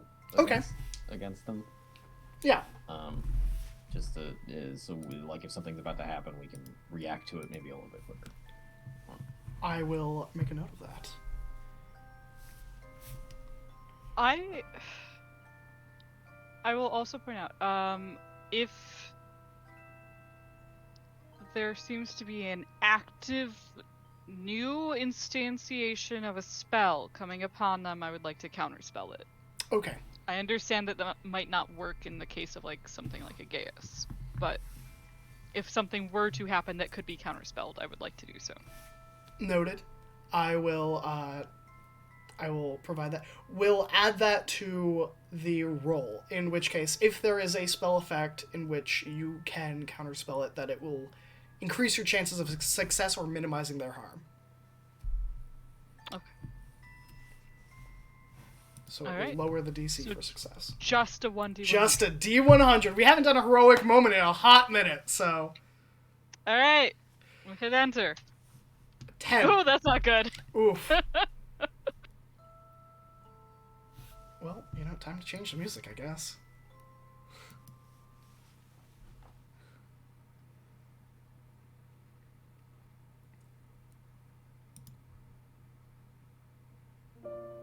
Oh, that's not what I wanted. Oof.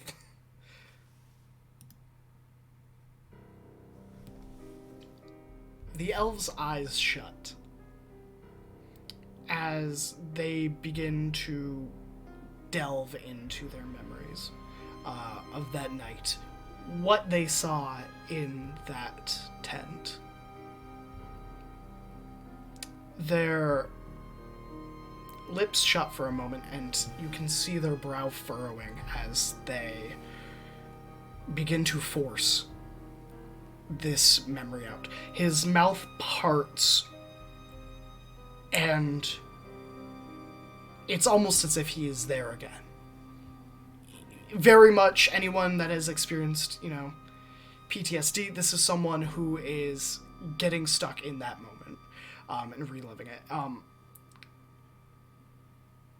You can hear him start muttering. His voice is kind of falling incoherently. I don't want to go in. What is that? What are they doing? Aveline! Renosh! What is that? What has happened to Abilene and Ranash? It's coming closer. Describe it. It's big. It's darker than the mire. Gods above. It has her eyes. Whose eyes? The elf kind of, at that point, shuts it. I didn't make this deal. We didn't make this deal. Don't hurt me. I don't want... And as they say that, you see something happen. It is not counterspellable. However, I am taking into effect that, you are prepared to alleviate some of this magic. As you see underneath their right arm, a strange sigil draws itself. Whether or not it was always there is a different connotation altogether. I will say, did not show up on your detect magic earlier, Joachim, during the fight. This is something new. And they need to make a saving throw. Alright. They do have advantage. I rolled with advantage. A 5 and a 7 is not too high, but they get to add a d6, right? Could, since I'm right there, Sure. if I could I place my clawed hand on that sigil and try and take some of that damage myself? Sure. Would you let me do Yeah, that? I'll let you do that. I'm going to roll their d6 to add to their saving throw. So, if Sinner is a high enough level paladin, get that aura bonus as well? Oh, yeah. Plus 3. Okay. Okay, so with everything, that is a 18 on their save. Want to use your recap d6?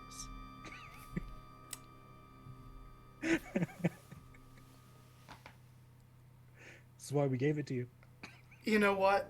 I'll help you all out this time. This one time. With a 4 on the inspiration die, that puts them at a 22 save. You watch as this brand begins to grow over them. Sinra, your hand kind of pulling down on their arm. like vines overgrowing a tree, it begins to spread up their arm, almost like a set of tattoos. But there is something phenomenally dark magic-esque about it. And as your paw kind of sets on it, your aura saves you from it, your natural resistances, but as it reaches their shoulder and your hand kind of clasps, the circle of power begins to flare, and the outline of your circle begins to darken and bubble for a moment. Rivulets and bubbles of tar trying to eat in, and your ward ignites, and you see that it just evaporates whatever was trying to reach this individual, and the tattoo kind of shrinks and recedes. And the elf kind of shocks, like kind of regaining their senses. I think they know I'm here. Then you had better stay with us. They nod and kind of like try to like grab onto your shoulder, like pull themselves out of bed. Zosh? I know I'm not in the room. I mean, you're but close I enough do- that you might sense some Okay. hijinks. I do, maybe this is a little bit out of character, but I do think it's important to clarify. The Eladrin says they know that they are here, as in specifically in Brodus's house, or they have location on them. Basically, if we move them, will the people still come to Brodus's house? Are we putting Brodus's family in danger? I'll be kind to you all. It knows this individual, where this individual is. It does not know the location of the individual. Okay. I'll give that one to you for freebies. Okay. No, Prefna gets to live. God damn it. You thought you were having your beach episode? No! Just threaten Brodus's family immediately after he leaves. It's fast track to adventurer. Yep. Disney Speed Pass? Speed run, yep. No, it is that Uncle something Boom. can track this individual.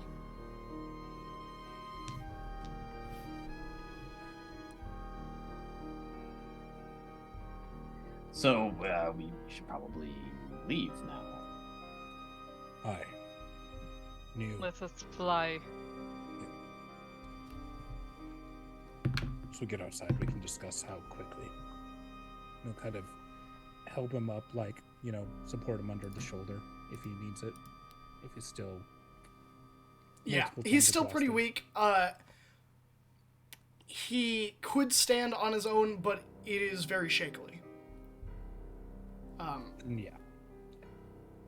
And he kind of leans on you as he said, as you kind of like escort him down the stairs or out of the room. As you're walking, Joachim, he keeps muttering something about a deal. But besides that, it's very feeble, very not lackluster, but like very exhausted. He just keeps repeating it.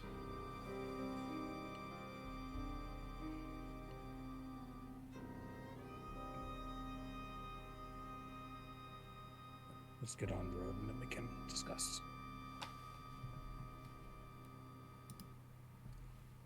We And thank you for your bring- hospitality. He'll check back at the house. Yeah. You get a wave and like a look at the elf and was like, okay.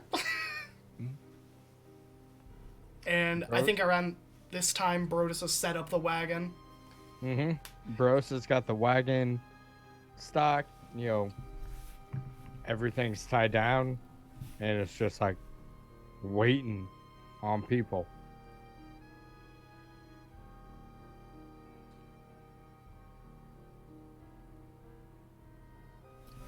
Brodus, do Good. you have anything that might be used as a shield sitting around?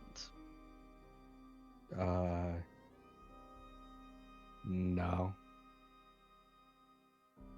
Like we have wood. I could probably make you a shield, but We do not have time for this. well, you asked.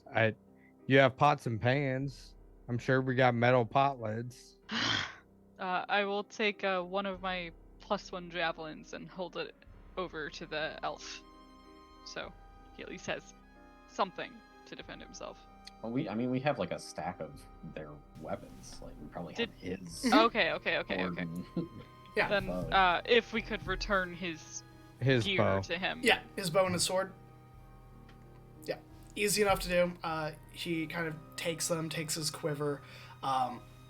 He, for his part, sits in the back of the wagon. So his back is against the side, but he has a knocked arrow, and his longbow is, sitting on his lap. And Rose just has, the normal horses tied up. They're nothing they aren't race horses here. They aren't war horses. They are, standard stock horses tied up to the wagon. Until further notice, if possible, I would like to have my permanent detect magic up. Okay. And just kind of be trying to sense if anything, any sort of new magical effects, if we are being observed at any point. I'll give this one to you for free. The elf in particular is being observed currently. Okay, so that is an active spell at this moment. Yeah. Something is spying on this elf. I am uncertain if we should go to this family that you want to meet. I'm trying to sell our goods. There are eyes on us. Are you saying we shouldn't sell our goods right now? I'm saying wherever we go, individuals will be in danger, so perhaps we should leave your home and not go to the home of others that you value. Fair enough. And Bros kind of points off to the side, and they have another smaller wagon that is just for carrying people, not necessarily goods. And he's like, we can take that, and we won't be slowed down. Great, perfect. Leave the sale of things to your capable brothers later. Yeah. And takes the horses, rehooks them up, and is like, load up. Mm-hmm. All right, and as long as everybody loads up, we get on the road now. All right. Again, not your speed horses. These are these they're are on a work good horses. trot. Yeah. Yeah.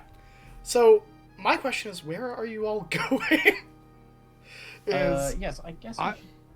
I'm following her direction, so wherever she's pointing me, that's where we're going. I mean, I just don't think we should go to the house of the woman that you're clearly, flirting with while we're potentially about to get murked by some dude. I don't have all the information here, so yeah. I guess there was some, Eastern bridge that was the mentioned? Eastern Eladrin encampment? The forest? Yeah. Yeah, let's go there. Yeah. Okay. That would be Zed's suggestion. Let's just go to there. All right. We're not Alright. going to Oakledge then directly. We're going to. Yes, well, it may be that we've found the root of our corruption problem, so it may be best to go directly to that. Right.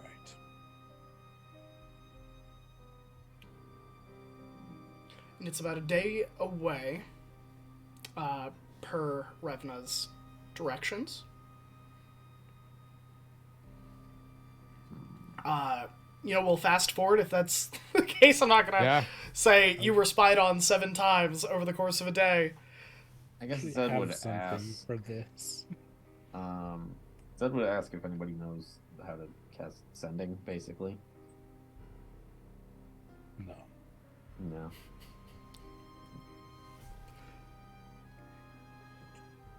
Looking. No. Okay. Did anyone have a sending stone?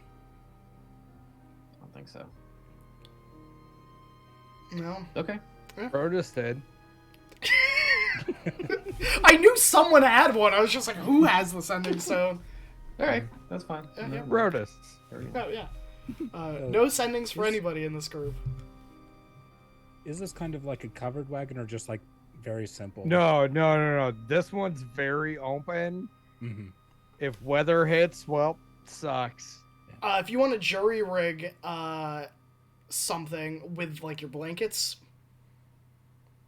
or cutting like into your tarps for your tent, maybe it could be done. All right. And looking down the road back and forth, is there anybody in sight? For the first 20 minutes of travel, no. At about the half hour, you do see a older individual. They don't look to be paying you much mind. There's a small little house along the side of the road, and this old man's kind of carrying firewood into their house.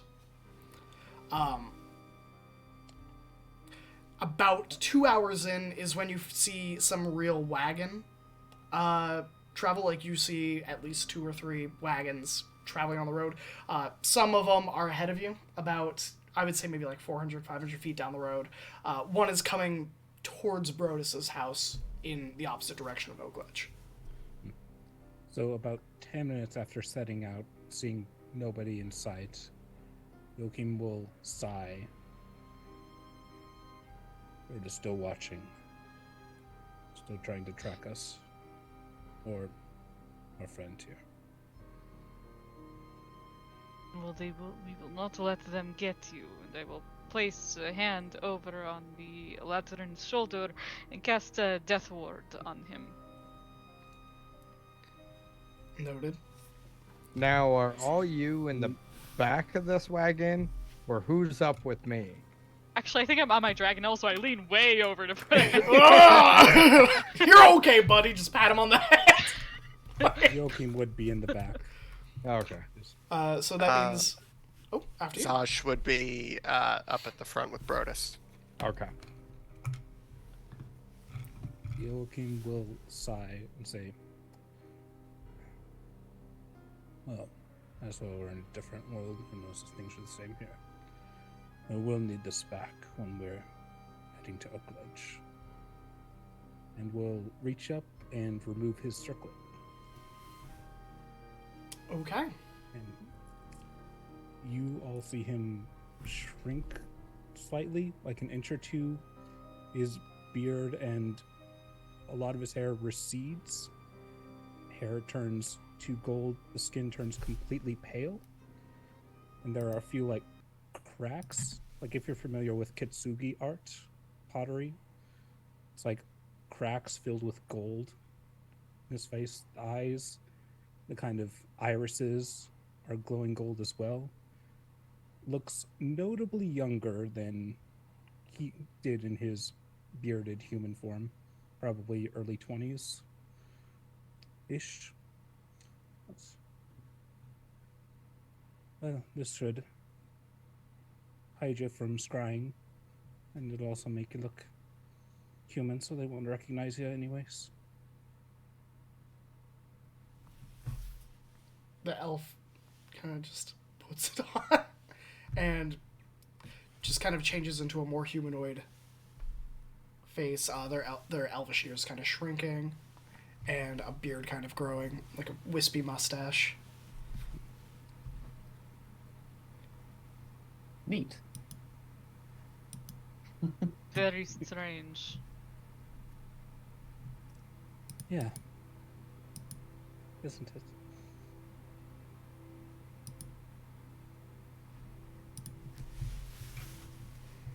You know, I think this is a good...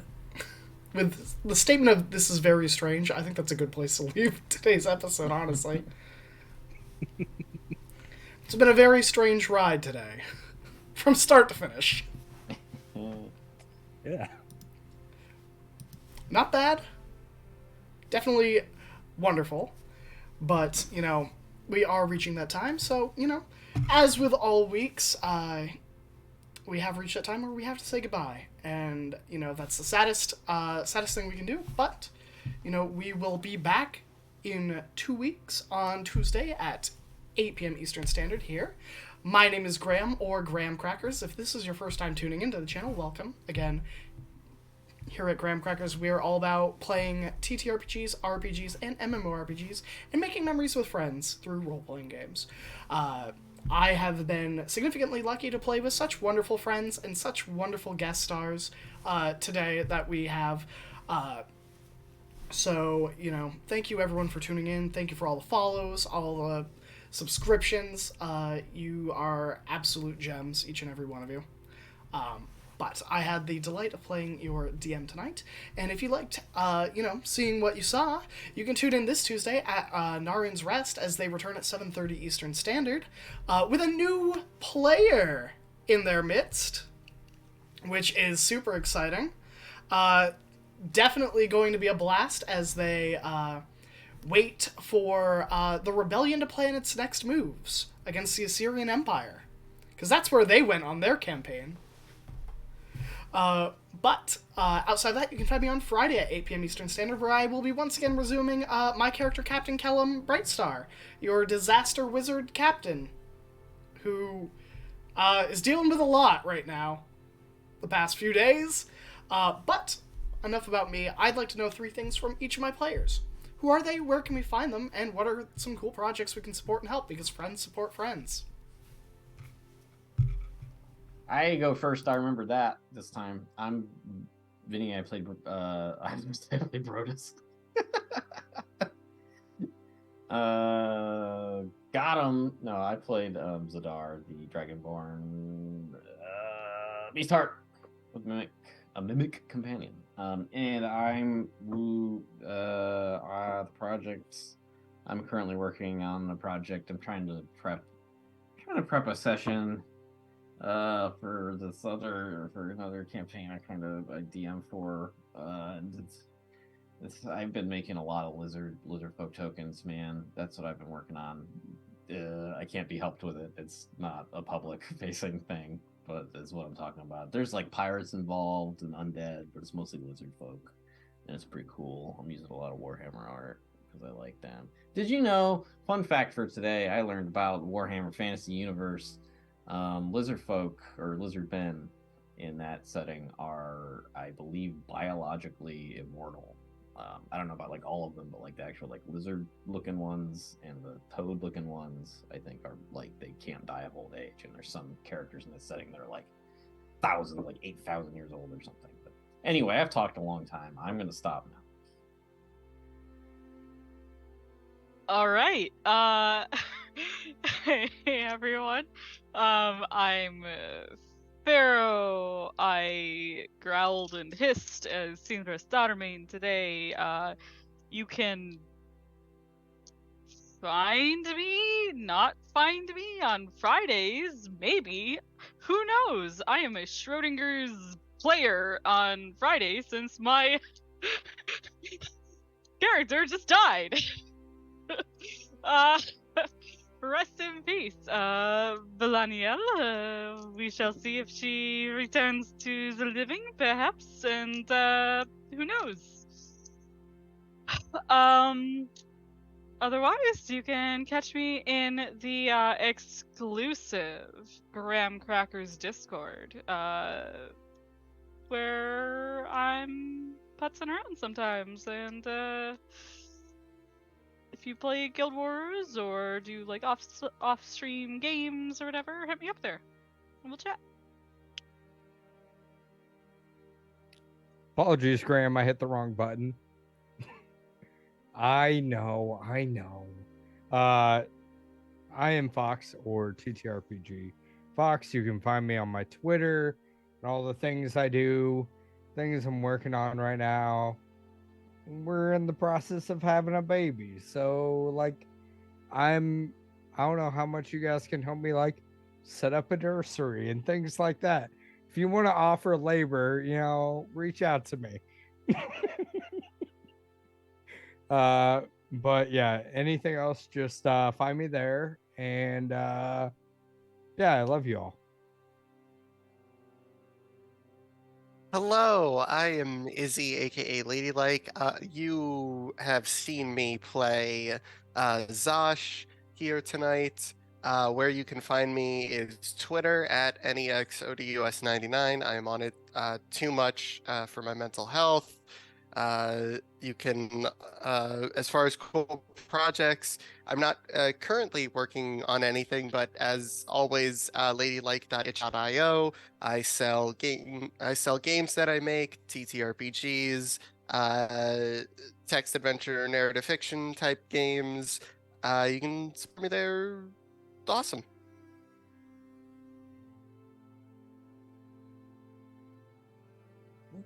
And I am Jordan, aka Aramis. I played Joachim, the now revealed Asmar sorcerer, tonight. And you can't really find me anywhere. Not too much of an online presence, but you can support me by supporting these lovely people and supporting each other.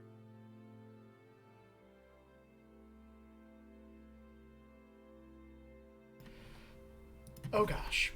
Well, we need to change the music because this is sad. Too sad for me saying goodbye to our friends and our audience and all these lovely players.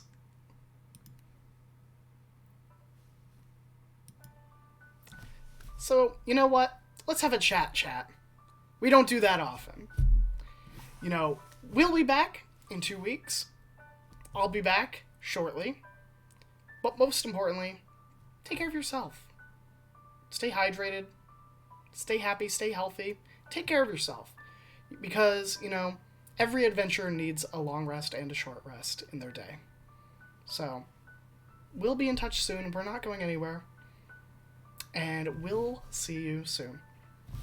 Goodbye, friends. Goodbye for now. No raid tonight. Get extra sleep. So, bye for now.